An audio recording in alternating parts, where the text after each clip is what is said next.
pourquoi nous avons été en exil. L'exil, je l'ai subi moi-même, puisque j'ai quitté la Tunisie lorsque j'avais 13 ans. Et à ce moment-là, je suis venu en France, à Paris, et le monde était pour moi complètement différent, totalement différent, et je me sentais vraiment mal à l'aise. Curieusement, je me suis senti beaucoup mieux à l'aise quand je suis parti aux États-Unis. Je ne sais pas pour quelle raison, je pense parce qu'il y avait beaucoup de juifs et parce que la mentalité était différente. Les relations sociales étaient plus amicales et plus humaines. En tout cas, à l'époque où j'y étais. Maintenant, les États-Unis ont changé. Depuis l'époque des années 70, on a une Amérique qui est tout à fait différente. Et puis, je suis venu en Israël, et là, j'ai eu vraiment l'impression d'être libre, de ne plus être en exil. Pour des raisons précises, c'est que les fêtes, on les faisait un petit peu comme on le faisait en Tunisie. On était juif sans le savoir là-bas, d'ailleurs. Et ici, on est juif naturellement. Alors, pourquoi me suis-je préoccupé de savoir l'exil? L'exil, pourquoi? C'est parce qu'il doit y avoir une raison à ça. Ce n'est pas quelque chose qui arrive comme cela. Dieu doit avoir une raison derrière cet exil. Alors, je me suis posé des questions. J'ai lu beaucoup de documents, beaucoup de livres. J'ai lu notamment des livres qui parlent de lumière pour toutes les nations. Mais quand vous lisez ces livres-là, vous vous posez vraiment la question de savoir qu'est-ce que c'est qu'être une lumière. Une lumière, on n'a pas de réponse. Alors, j'ai cherché ce que nos sages nous ont dit. Alors il y a des sages qui ont dit c'est la cause du sinatrinam, la haine gratuite. C'est un argument. Il y en a d'autres qui ont dit c'est à cause des zélotes qui ont tué, des sicaires qui tuaient et tout cela, et Dieu en a eu marre. Et il y en a d'autres qui ont dit à l'époque où ça s'est passé, je parle de l'exil de Rome, ils se sont posé la question et ils ont dit c'est parce que à ce moment-là, eh bien, on n'a pas suffisamment bien étudié et éduqué nos enfants dans la loi. Ce sont des arguments bizarres. Alors, par la suite, il y a eu Maïmonide qui a eu une réponse extrêmement intéressante. Il a dit c'est parce que à ce moment-là, les Juifs n'ont pas étudié l'art de la guerre. C'est pour ça qu'ils sont partis en exil. C'est une raison très logique.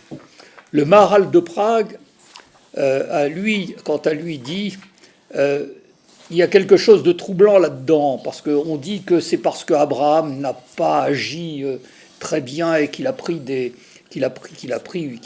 une armée et que Dieu ne voulait peut-être pas ce genre de choses. Alors, le Maharal de Prague dit tout ça, c'est un prétexte. En fait, derrière cet exil, c'est un prétexte. Derrière cet exil, il y avait une mission. Mais personne ne l'a définie, cette mission. Et puis, il y a un passage dans les prophètes où on parle de Rachel. C'est dans Jérémie, où il est dit Rachel pleure, et Dieu lui répond ne t'inquiète pas, il y aura une récompense, il y aura un salaire, srar, un salaire pour tes enfants. Salaire dit travail, donc un travail pour Dieu. Donc ce n'est plus une punition, c'est une mission, c'est un travail. Et les chrétiens ont dit oui, c'est parce que les Juifs n'ont pas reconnu Jésus comme étant le Messie. Bon, les musulmans ont dit c'est parce que les Juifs ont tué les prophètes. Bon, mais il y a un principe très connu depuis Ézéchiel. On sait que Dieu ne punit pas les enfants pour les fautes des pères. Donc il peut y avoir peut-être une punition pour la génération qui a été en quelque sorte chassée d'Israël, de sa terre, mais il ne peut pas y avoir de punition pour les enfants. Donc pour les enfants, il ne peut s'agir que d'une mission. Et puis il y a le pape Benoît XVI, qui s'est préoccupé de cette question-là et qui a dit exactement leur diaspora n'est pas seulement et pas principalement une condition de punition, au contraire, elle est le signe d'une mission. Mais là encore, qui a dit ça? Le pape Benoît XVI. Mais le pape ne définit pas cette mission. Et effectivement, il y a une mission que vous pourrez, je ne vais pas élaborer là-dessus, sur cela et pourquoi nous ne sommes pas rentrés, nous n'avons pas été dans la direction de l'Église et reconnu Jésus comme Messie, il y a une raison. Mais d'un autre côté, le pape lui-même, ce pape-là, a reconnu que Jésus a laissé laissé pour plus tard la réalisation des promesses prophétiques, c'est-à-dire la paix dans le monde et l'unité dans le monde, et qu'il n'a pas été, au sens des Juifs, le Messie, celui qui doit apporter un monde nouveau. Et parallèlement à cela, j'ai découvert qu'un de mes professeurs de philosophie, lorsque j'avais 20 ans, avait écrit pas mal d'articles dans une revue, La Nation française, où il disait à un certain moment, la chose la plus belle qui soit parue, qui est advenue dans le monde après la Seconde Guerre mondiale, c'est que les Juifs sont revenus sur leur terre. Et il a rajouté, ils sont revenus sur leur terre pour continuer leur charge originelle. Alors, mais là encore, professeur Boutang, qui était professeur de métaphysique à la Sorbonne, qui avait hérité de la chaire de Lévinas, Boutang n'a pas dit ce que c'était que cette charge originelle. Et lorsque j'ai voulu interroger l'éditeur qui a publié quelques-uns de ses livres, il était dans l'incapacité de me répondre. Alors, tout cela m'a incité à conclure qu'il n'y avait pas une punition derrière tout ça, mais il y avait une mission. Et le problème est de savoir quelle était cette mission. Car notre mission ne peut résulter que si, indirectement, la totalité ou une grande partie du peuple juif suit la Torah et respecte la Torah. Car le message est derrière la Torah et derrière notre histoire, ce qui nous est arrivé en Égypte. À savoir que Dieu nous a mis en exil et nous a sortis de l'Égypte. Et nous a sortis de l'Égypte, de l'exil. Alors, quelle est cette mission ? On peut poser une question. Oui, bien sûr. On peut se poser la question suivante. À quel moment on a été renvoyé en galoute ? Est-ce que c'était à l'époque d'Abraham, Isaac et Jacob qu'on est descendu en C'est la Égypte ? première galoute. Ou alors, c'est après Non, le retour. ça c'est la première galoute, et c'était la galoute historique qui était voulue, et comme dit le Maharal de Prague, c'était un prétexte. Il les a envoyés en galoute pour pouvoir les faire sortir et que pour que tout le monde comprenne. Non, pas ça. Que tout le monde comprenne, pas uniquement ça, que tout le monde comprenne que Dieu intervient dans l'histoire des hommes. Et que, je rajouterai, que Dieu veut les hommes libres et pas des esclaves. Okay ? Ça, c'est le premier point. Alors,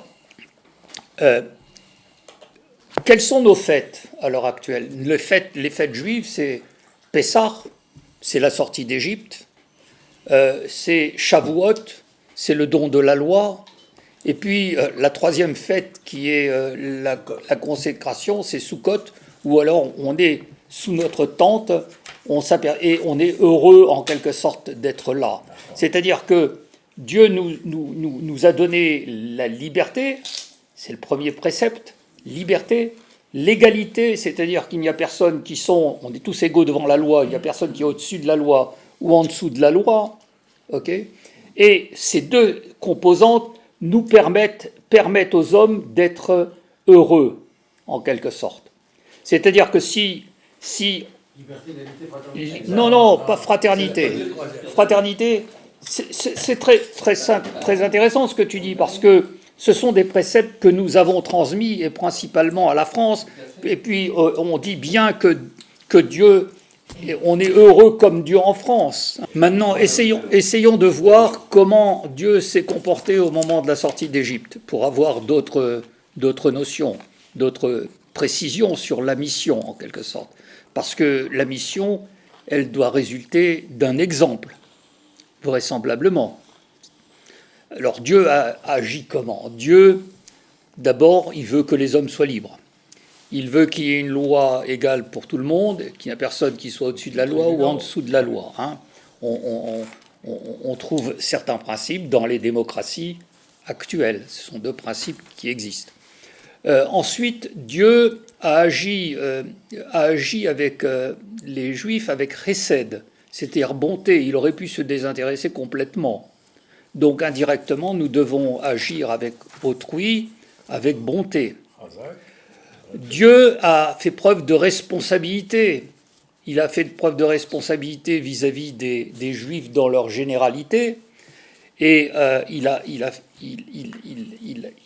et nous devons nous-mêmes faire preuve de responsabilité vis-à-vis de la collectivité des Juifs et du monde et des autres. Et puis Dieu a été responsable individuellement, puisqu'il s'est préoccupé de chacun de nous. Et puis Dieu nous a enseigné qu'il faut pratiquer, il faut être droit. Ça, c'est les prophètes qui le disent. Le droit, la bonté et la justice. Donc on a ensuite la justice. Et on s'aperçoit que Dieu est intervenu, a fait justice au peuple juif, nega, mida, keneged mida, c'est-à-dire d'une manière proportionnée à la chose. Et qu'il a noyé l'armée de Pharaon comme les gens de Pharaon ont noyé les Juifs. Donc on a encore ce critère-là de justice que l'on doit appliquer. Et puis il y a une chose qu'on doit prendre conscience, que chacun doit prendre conscience, c'est que Dieu intervient non seulement dans l'histoire des hommes, dans l'histoire de l'humanité, mais qu'il intervient aussi au niveau individuel. Et là, je dois remercier Gilles Morali de ses écrits, puisqu'il a bien défini les attributs de Dieu selon les noms de Dieu et la façon dont il se manifeste. Et il a bien écrit que El Shaddai, c'est le Dieu qui intervient individuellement dans la vie individuelle de chacun. Et c'est vrai que même dans les moments les plus tragiques de l'histoire, eh bien, on a des situations où Dieu était intervenu. Il n'y a pas eu seulement que dans le cas de la liste de Schindler, il y a eu d'autres Schindler pendant la dernière guerre mondiale. Et il y a un tas de choses qui nous montrent que Dieu intervient. On s'aperçoit à l'heure actuelle, dans notre société, qu'on a encore des tribus. On a encore des tribus dans notre peuple. On a les orthodoxes, on a les conservateurs, on a les gauchistes, les droitistes, on a les réformes, on a toutes ces tribus qui existaient au moment de notre entrée en terre d'Israël. Et ces tribus, d'après... On a même aussi des Nétourés carthaginois. Exactement, on a même des Nétourés carthaginois. Exactement, mais je les connais.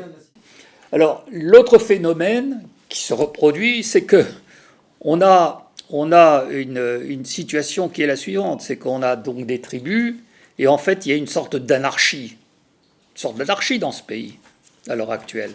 Et il y avait l'anarchie à l'époque, où il y avait les tribus. Et chaque tribu faisait ce qu'elle voulait. Et là, à l'heure actuelle, on voit que chacun fait ce qu'il voulait, ce qu'il veut. Et puis, en même temps, on avait des juges, et il est dit dans l'histoire, dans notre Bible, il est dit que les juges faisaient ce qu'ils voulaient. Et c'est vrai que les juges font ce qu'ils veulent, à l'heure actuelle. Okay, lesquels juges? Les juges, nos juges à la Cour suprême. C'est ça dont je parle. Donc vous voyez qu'il y a un parallélisme de situation. Et un de mes petits-enfants m'a dit aujourd'hui, quand je lui racontais ça, il me dit il y a un autre parallélisme, c'est que à un certain moment, avant qu'il y ait que David soit élu roi, eh bien les Philistins, c'est-à-dire les gens de cette zone de Gaza, ont attaqué les Hébreux et les ont découpés en morceaux. Ils n'ont pas simplement tué, ils les ont découpés en morceaux. À l'époque de David. À l'époque, voilà. Les principes, oui, il s'est battu contre eux. Les principes, en quelque sorte, c'est quoi? C'est la liberté, l'égalité devant la loi, la bonté, le droit et la justice, la responsabilité individuelle, personnelle et collective. C'est-à-dire volonté collective, responsabilité collective, c'est la volonté, c'est le souci de faire le bien, collectivement. La confiance en Dieu, et un Dieu unique qui intervient dans l'histoire des hommes et dans la vie des hommes, et qui juge mesure pour mesure. Tels sont les principes que j'ai conclus et qui existent. Alors, comment avons-nous passé ces principes? Ce qu'il y a d'intéressant, c'est que nous ne sommes pas une classe, les Juifs ne constituent pas une classe comme les prolétaires ou les capitalistes. Au sens marxiste du terme, on n'est pas une classe, on est transclasse, on traverse toutes les classes de la société. C'est-à-dire que les capitalistes, les Juifs capitalistes peuvent transmettre ce message-là aux capitalistes, non aux Juifs.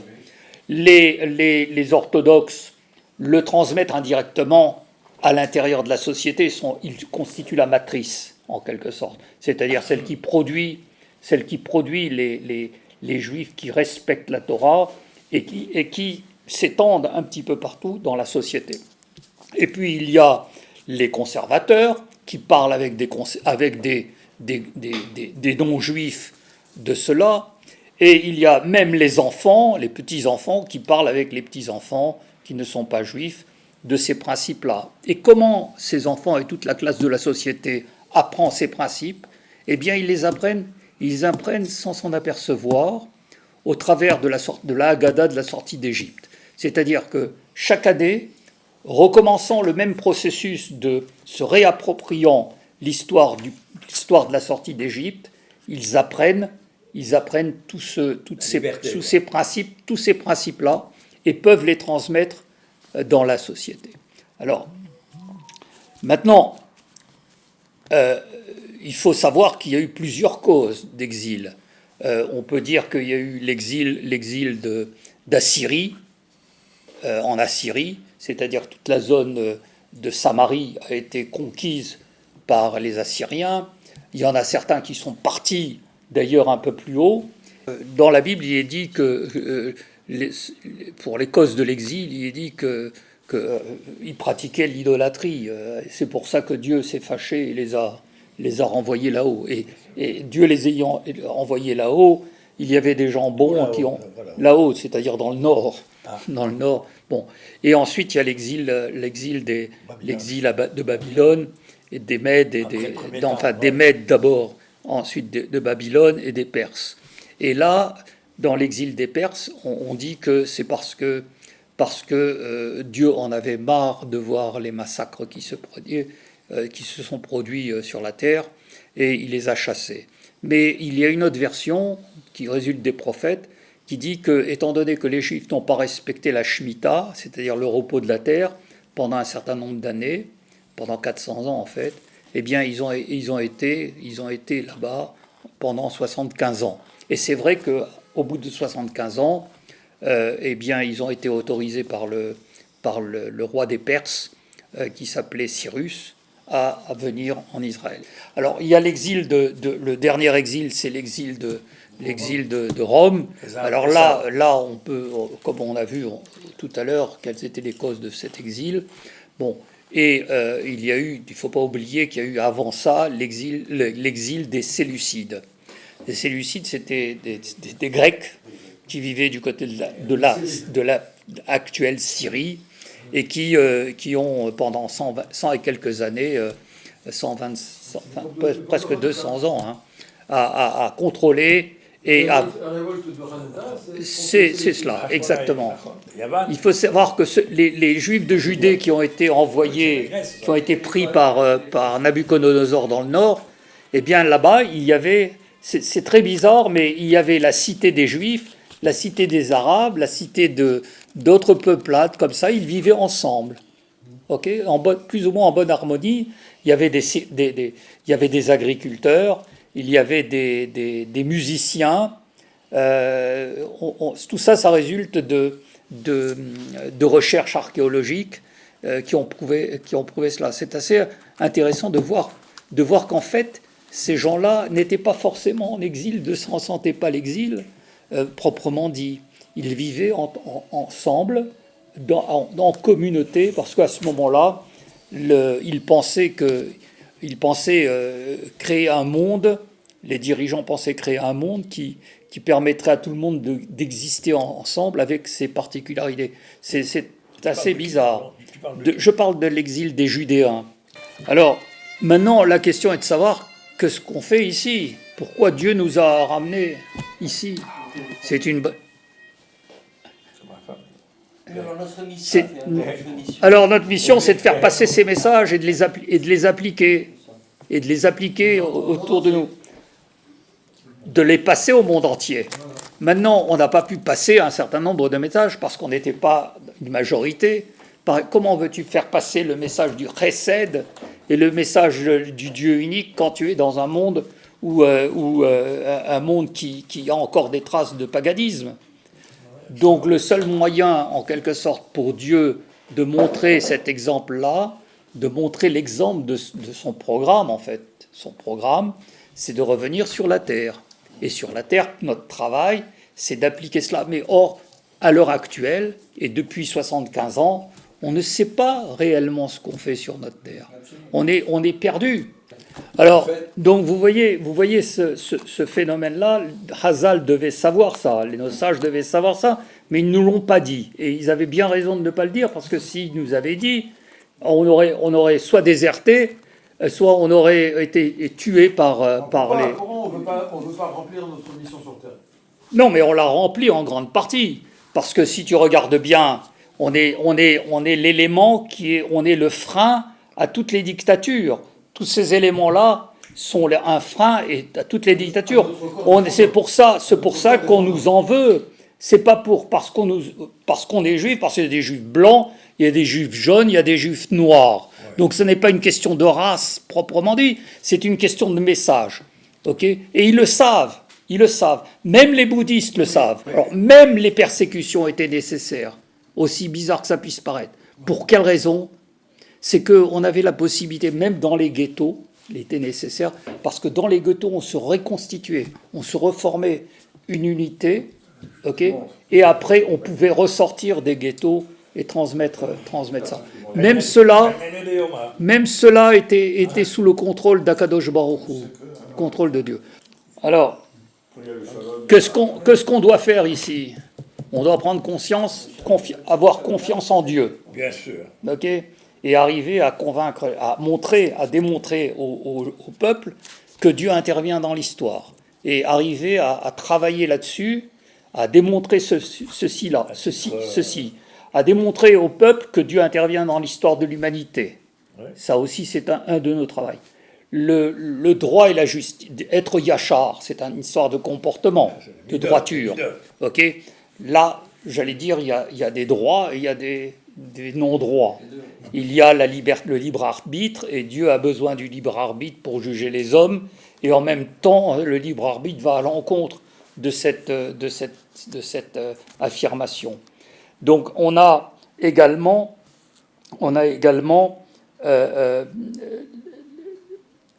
ce qui me paraît le plus important, c'est la bonté entre nous. Et ça, à mon avis, comme on n'était pas en majorité en galoute, on ne pouvait pas imposer ce genre de choses, et on n'était pas suffisamment influent pour imposer la bonté. Mais c'est vrai que d'un point de vue de la moralité générale, tous les peuples ont reconnu que nous avions une moralité élevée. Et en fait, Dieu nous a utilisés et a puni les peuples selon leur moralité. Nous étions le baromètre de la moralité qui existait dans le monde. Alors, il y a une chose assez bizarre que j'ai constatée, c'est que les premiers juifs qui sont venus, pour confirmer les messages, les premiers juifs qui sont venus ont fait des kibbutz. Ouais. Mais dans les kibbutz, ils pensaient quoi? Qu'ils allaient pouvoir être libres, et en même temps qu'il y avoir l'égalité partout. Tout le monde est égaux dans les kibbutz. En principe. Très élevé, ben voilà. Mais c'était les deux principes qu'ils prenaient. C'était les deux principes qu'ils prenaient de nos messages. Mais alors ensuite, ils se sont aperçus que derrière l'égalité, il y avait en quelque sorte du copinage, et c'est à ce moment-là que les kibbutz se sont effondrés, parce qu'ils se sont aperçus qu'il n'y avait plus ces éléments-là. Les Juifs se sont engagés en masse dans le communisme. Pour quelle raison? Parce qu'il y avait tout le monde est frère, on va être libre. C'est la lutte finale, on va être libre après ça. C'est un messianisme laïque. C'est du messianisme laïque. Mais ils se sont aperçus ensuite que l'égalité n'existait pas. Donc ils sont revenus en arrière. Alors, il y a autre chose, et enfin j'en terminerai à propos de la période actuelle et notre travail ici en Israël, à part la bonté qu'il faut instaurer dans ce pays, et je vais vous dire exactement ce qui s'est passé il y a quelques années, ce que j'ai fait il y a quelques années à ce niveau-là, c'est assez étonnant, c'est qu'on n'a pas réussi dans ce pays à convaincre le monde entier que c'est notre terre. Et qu'en faisant ça, on nie l'existence de Dieu indirectement et sa promesse.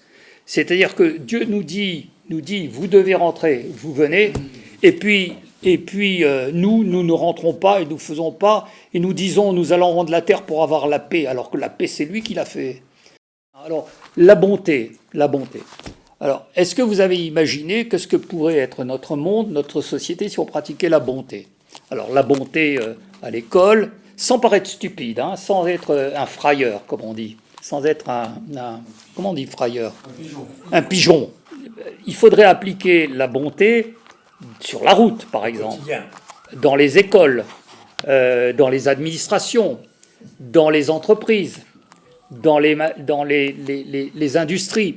Et c'est pas très compliqué. Alors je dois vous dire, c'est pas très compliqué. Pourquoi? Parce que j'ai pas fait un grand travail, mais j'ai essayé en 92, si je me trompe pas. J'avais une lubie, c'est-à-dire qu'on pratique la bonté ici dans ce pays. Et j'ai contacté le ministère de l'Éducation et ils ont fait ils ont préparé pendant une année un programme avec des sociologues, des psychologues, des pédagogues, enfin des réunions. Et ils ont sorti une sorte de document comme ça pour enseigner aux enfants. Ils ont enseigné ça pendant un an et ils ont fait un jour Yom HaChesed qui s'est très très bien passé. Eh bien, ces documents-là, je les ai. Donc, c'est pas moi qui a travaillé dessus, mais on pourrait les utiliser et les passer les appliquer indirectement dans toutes les couches de la société. Il y a même des programmes pour les voitures, par exemple, les gens sur les voitures. C'est très simple, on met un hélicoptère et puis on voit celui qui conduit bien ou pas bien, et puis par radio on le prévient qu'il ne se comporte pas bien. C'est pour éveiller un petit peu la... Très beau message que tu fais là. En fait, Israël s'est battu pendant 2000 ans pour essayer de faire rentrer le royaume voulu par Dieu sur terre.